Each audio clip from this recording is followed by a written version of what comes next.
Hey there, welcome back. Today, we're tackling a topic that's super important for many folks in the US: how to apply for a USCIS green card. If you're dreaming of permanent residency, you're in the right place. I'll walk you through the key steps in a straightforward way, so you can feel more confident about the process. First things first, let's talk eligibility. Not everyone qualifies, so start by checking if you fit the criteria. Common ways include family sponsorship, employment offers, or even refugee status. Head over to the official USCIS website to use their eligibility tool. It's a game changer. Once you're sure you qualify, gather your documents.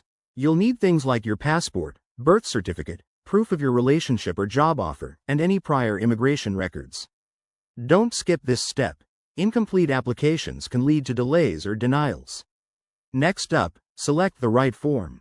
For most people, that's Form I-485 for adjustment of status, but double-check based on your situation. Fill it out carefully. Typos can cause headaches later. Oh, and don't forget the fees. As of now, it costs around $1,225 for adults, but verify the latest amounts on uscis.gov. After submitting your form online or by mail, you'll get a receipt notice. Then, prepare for biometrics. That's basically a fingerprinting and photo session at a USCIS office. Think of it as your ID check. Depending on your case, you might also have an interview where an officer reviews your application. Be honest and bring any extra documents they request. Finally, the waiting game begins. Processing times vary, but it could take months to a year or more. Keep track of your case status online.